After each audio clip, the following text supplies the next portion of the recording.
Alright, good morning. Before anything else, may kukwento muna ako sa inyo.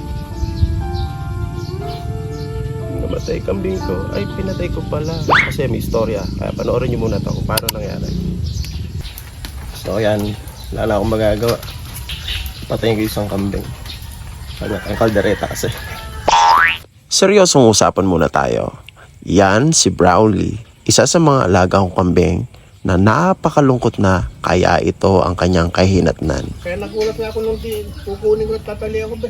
Nawala na. So, meet Kuya Jerry, ang ating katulong sa pagkatay ng kambing. Doon na pala, ala na, lambot na. Lambot na, doon na sa ilalim ng bangko. At ilang minuto na lang, ayan, kumukulo na yung tubig natin. At susukahan natin kambing. Alam nyo, talagang gano'n ang paraan ng pagpatay sa kambing. Suka. Well, dito sa aming lugar, ganyan talaga ang paraan ng pagpatay o pagkatay ng kambing. Susukaan o pipigilan ng matindi ang isang kambing para painumin nga ito ng suka. O, kayo naman, ano ang paraan ng pagkatay ng kambing sa inyong lugar? Type your comment below on the text box. Come on, do it.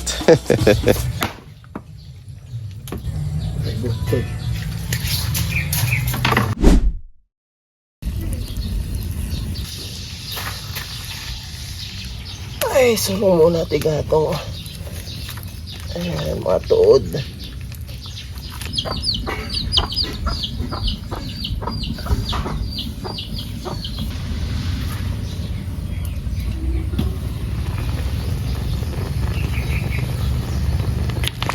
Okay, biling-biling ng konti.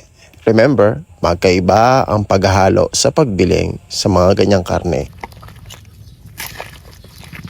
Tingnan nga natin kung malambot na. Aray! Mario Joseph.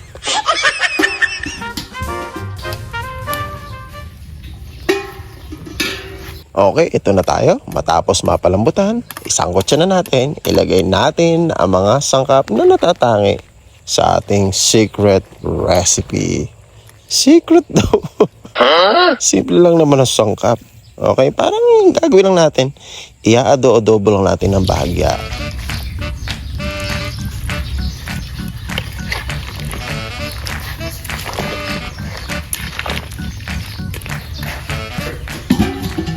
Abay, oo nga pala. Naalala ko ang turo ng lola ko.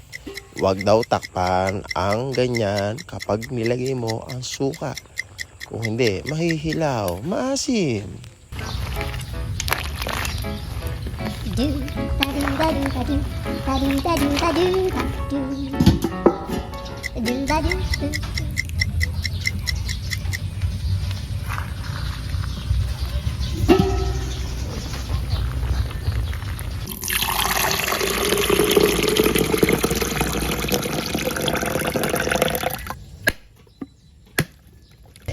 Sabihin natin ang pag-inom. Tamis ang buko. Ay, niyog pala.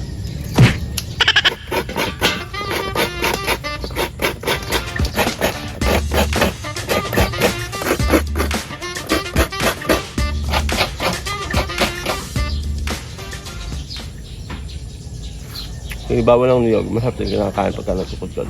Malamot siya. Parang nalilibang-libang ka lang ng konti. Sabi nila, kung gusto mong mas magata ang niyog na yung kinudkod, lagi mong may na tubig. Oh, pera pa so.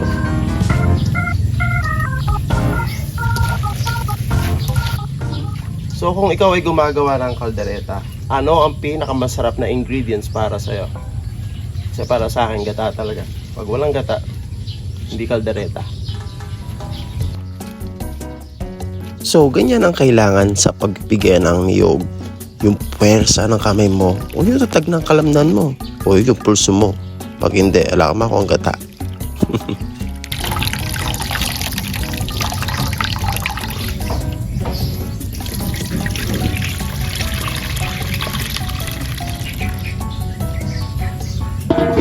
Ayan, hanggang kadulo-dulo ang patak, kukuhanin natin. Napakamalaki yan ang niyog ngayon. Diyos ko.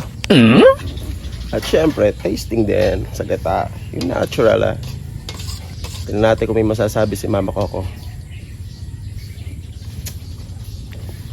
Syempre, belasang natural. Pero kahawig din siya.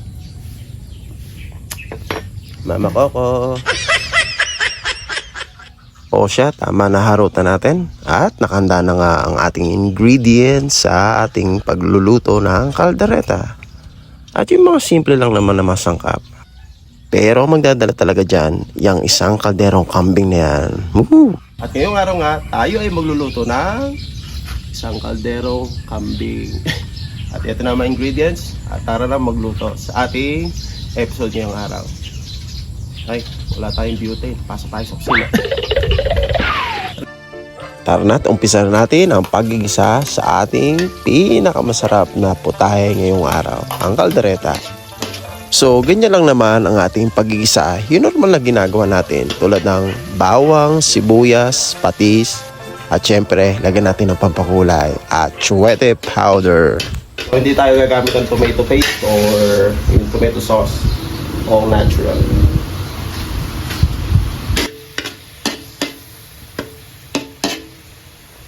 So, susunod natin na yung gata.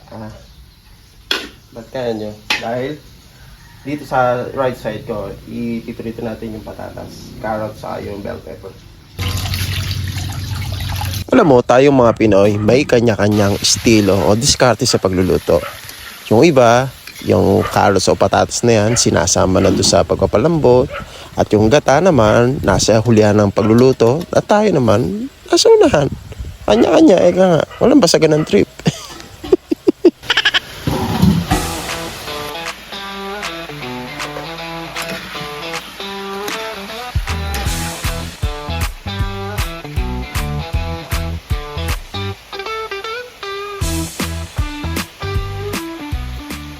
So, ilagay natin mga seasoning. Special seasoning. Black pepper, of course. Crack yan, buo yata itong isa. And then, vetsing. Mami.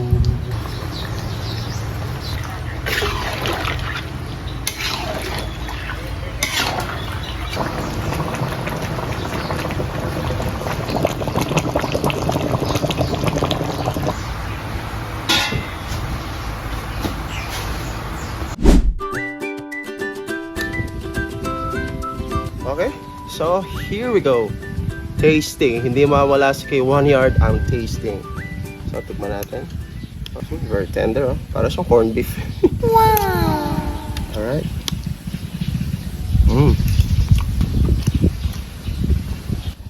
Favorite ko, bell pepper. Okay, remember, 1 yard is always on my yard. So, subscribe now to my channel. Click that red subscribe button right now. Please. Tunay ngang napakayaman ng ating kultura, lalong-lalo na pag-usapang pagkain na. Kaya tayong mga Pinoy, hindi mawala ang kaldereta sa ating hapagkainan. So this is 1 yard, always on my yard. Subscribe now.